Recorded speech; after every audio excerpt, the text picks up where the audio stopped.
نحمدہ ونصلی ونسلم علی رسولہ الکریم اما بعد فاعوذ باللہ من الشیطان الرجیم بسم اللہ الرحمن الرحیم۔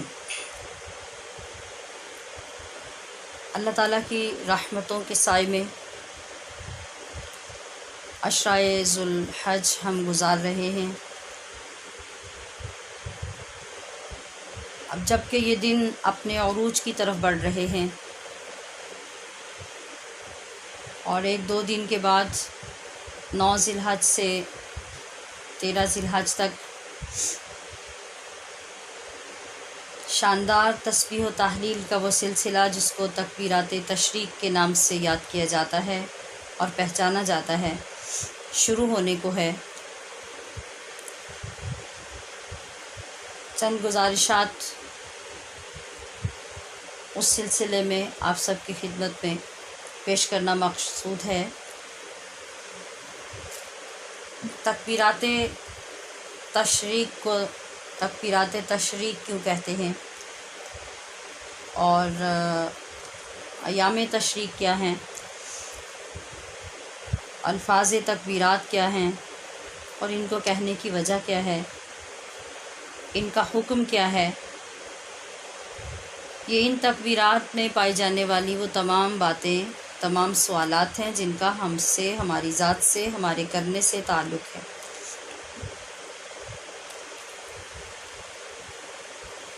تو تشریق کا معنی ہوتا ہے گوشت کے پارچوں کو دھوپ میں سکھانا، یعنی گوشت کے ٹکڑے بنا کر ان کو دھوپ میں پھیلا کر سکھانے کو تشریق کہتے ہیں۔ تو عرب میں یہ رواج تھا کہ وہ لوگ قربانی کے گوشت کے ٹکڑے کر کے ان کو خراب ہونے سے بچانے کے لیے پہاڑوں کے اوپر دھوپ میں ڈالا کرتے اور وہاں ان کو سکھایا کرتے۔ چونکہ 10، 11، 12 تاریخیں قربانی کی ہوتی، تو ان تینوں دنوں میں جو لوگ بھی جب بھی قربانی کرتے، 10 والے لوگ جو ہیں وہ 11 کو، پھر 11 والے 12 کو، 12 والے پھر 13 کو، اس طرح اگلے دن جو گوشت بچتا اس کو خراب ہونے سے بچانے کے لیے دھوپ میں سکھاتے، اس کو تشریق کہا جاتا۔ تو ان دنوں میں جو تکبیرات پڑھنے کا ہمیں حکم دیا گیا ان کو تکبیرات تشریق کہا گیا۔ اب یہ سوال پیدا ہوتا ہے کہ تکبیرات تو 9 کو شروع ہو جاتی ہیں، 9 ذی الحج کی فجر کی نماز کے بعد سے آغاز ہوتا ہے اور 13 ذی الحج کی عصر کی نماز کے بعد تک تکبیرات پڑھنے کا حکم ہے، جبکہ ایام تشریق 11 ذی الحج، 12 ذی الحج اور 13 ذی الحج۔ تو مجازی طور پر 9 ذی الحج سے 13 ذی الحج تک کے دنوں کو ایام تشریق کہہ دیا جاتا ہے، جبکہ حقیقی طور پر یہ ایام تشریق سارے نہیں ہیں بلکہ 11، 12 اور 13 ہی ہیں، کیونکہ ایام تشریق میں روزہ نہ رکھنے کا حکم ہے، جبکہ 9 ذی الحج کے روزے کی بے پناہ فضیلت بتائی گئی ہے۔ اس لیے اگر کوئی شخص یہ سمجھتا ہو کہ یہ دن بھی حقیقی طور پہ تشریق کے دن ہیں، تو چونکہ یہ دن ان کے ساتھ ملے ہوئے ہیں اور تکبیرات کے زیادہ دن یعنی 3 دن تشریق کے ہیں اور 2 دن اس سے پہلے ہیں، تو ان دنوں کے غلبے کی وجہ سے مجازی طور پہ سارے دنوں کو بعض لوگ ایام تشریق کہہ دیتے ہیں، حالانکہ حقیقی طور پر وہ 3 ہی دن ہیں۔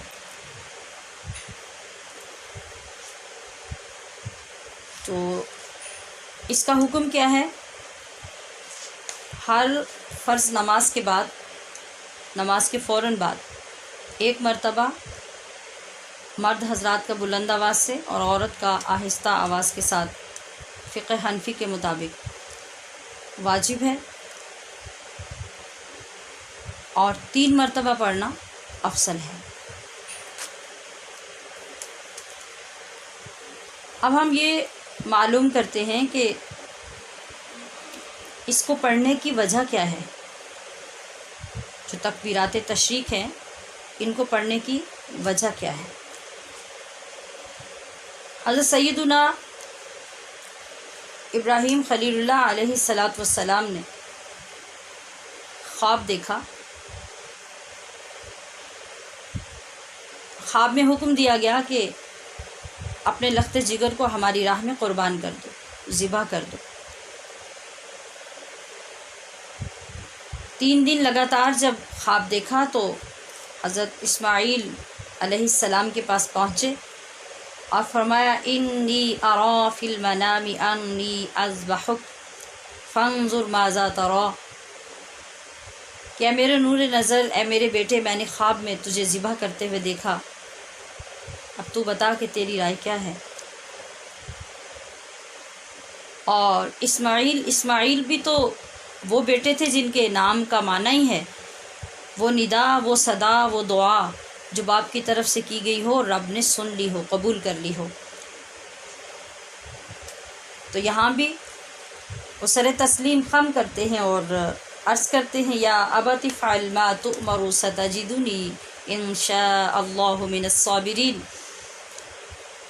کہ آپ کو جو حکم دیا جا رہا ہے وہ کر گزریے، اللہ نے چاہا تو آپ مجھے صبر کرنے والوں میں پائیں گے. کیا منظر تھا، کون منظر کشی کرے ان لمحات کی. یہ گفتگو ہو گئی. فلما اسلما وتلہ للجبین، پھر جب ان دونوں باپ بیٹا نے سر تسلیم خم کیا، گردن جھکا دی، حکم کی پیروی کے لیے تیار ہو گئے، اور حضرت اسماعیل کو پیشانی کے بل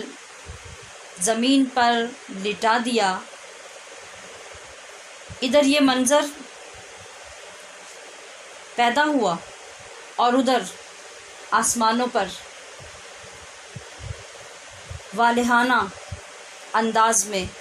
آوازیں پیدا ہونے لگیں. جبریل کے ساتھ مل کر فرشتوں کی آواز بلند ہوئی، اللہ اکبر اللہ اکبر. رب ذوالجلال نے بھی وہ منظر دیکھا، فرشتوں نے منظر دیکھا، اور انتہائی دل نشی انداز تھا. وہ کیا منظر تھا، وہ کیا منظر کشی تھی کہ ادھر رب کریم اپنے خلیل کو دیکھ رہا تھا اور ادھر فرشتے وہ برداشت نہ کر پائے اور وہ پکار اٹھے اللہ اکبر کہ مولا یہ دنیا میں کیا ہونے لگا ہے، یہ تیری زمین پہ کیا ہو رہا ہے. جب فرشتوں کی آواز ابھری، بلند ہوئی، وَنَادَيْنَاهُ أَن يَا إِبْرَاهِيمُ، رب ذوالجلال نے فرمایا اے ابراہیم قد صدقت الرؤیا، تم نے اپنا خواب یقیناً سچ کر دکھایا. اِنَّا كَذَلِكَ نَجْزِي الْمُحْسِنِينَ. ادھر جب اللہ اکبر کی آوازیں فرشتوں کی بلند ہوئیں، ادھر رب ذوالجلال کا خطاب آیا. تو فلما رآہ ابراہیم فقال لا الہ الا اللہ واللہ اکبر. جب حضرت ابراہیم علیہ السلام نے یہ دیکھا، یہ سنا، تو آپ نے فوراً اگلے الفاظ فرمائے،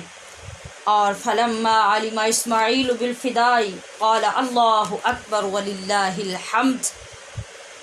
ان تمام ہستیوں کی آوازوں کے ساتھ، لہجوں کے ساتھ مل کر یہ تکبیرات مکمل ہوئیں. اور ادھر حضرت ابن عمر رضی اللہ تعالی عنہ روایت فرماتے ہیں ان رسول اللہ صلی اللہ علیہ وسلم افضل ما قلت وقالت الانبیاء قبلی یوم العرفہ، کہ وہ سب سے افضل کلمات جو یوم عرفہ کو میں نے کہے اور مجھ سے پہلے تمام انبیاء نے کہے، وہ کیا ہیں؟ اللہ اکبر لا الہ الا اللہ واللہ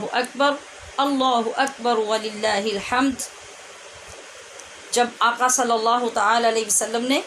صحابہ اکرام میں یہ بیان کیا، یہ سارا منظر دکھایا اور پھر اپنی امت کو پڑھنے کا حکم دیا، تو کیا ذوق، کیا شوق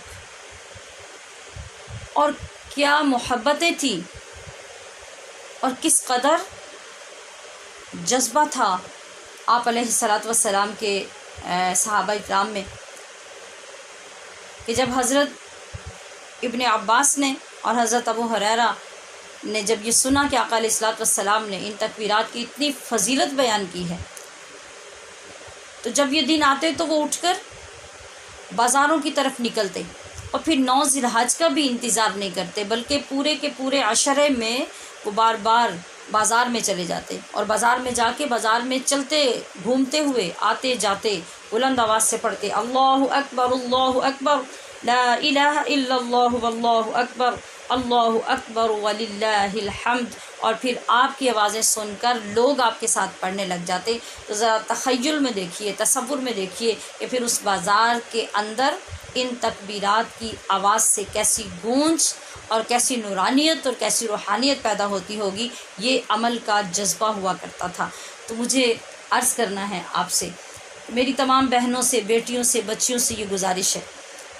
کہ اللہ کے حبیب صلی اللہ علیہ وسلم نے کتنی فضیلت اور کتنی محبت سے اس کو ذکر فرمایا، اور ذرا اس منظر کو لائیے جب ایک بیٹا، ایک باپ اس دھرتی کے اوپر اپنی قربانیاں کس انداز میں اپنے رب کے حضور پیش کر رہے ہیں، اور اس منظر کو دیکھنے کے لیے آسمانوں کے سارے فرشتے جمع ہیں، اور جب اس کی تاب نہیں لا سکتے تو بے ساختہ بولتے ہیں اللہ اکبر اللہ اکبر۔ اور اللہ کریم کو یہ فرمانا ہے اور فرمانا پڑتا ہے کہ وَنَادَيْنَاهُ أَن يَا إِبْرَاهِيمُ قَدْ صَدَّقْتَ الرُّؤْيَا إِنَّا كَذَلِكَ نَجْزِي الْمُحْسِنِينَ، کہ آپ نے جو کرنا تھا وہ کیا، آپ نے خواب سچ کر دکھایا، اور ہم بھی نیکوکاروں کو ایسا ہی اعلیٰ بدلہ دیا کرتے ہیں۔ اور وہ بدلہ کیا تھا؟ پھر وہ مینڈھا وہ جنت سے جو آیا، اور جب حضرت اسماعیل علیہ السلام نے وہ جان لیا کہ مینڈھا وہاں سے آ گیا اور مجھے بچا لیا گیا، تو وہ بھی اس تکبیر میں شامل ہو گئے، اور آپ نے فرمایا اللہ اکبر وللہ الحمد، اور اتنی ہستیوں کی زبانوں سے نکل کر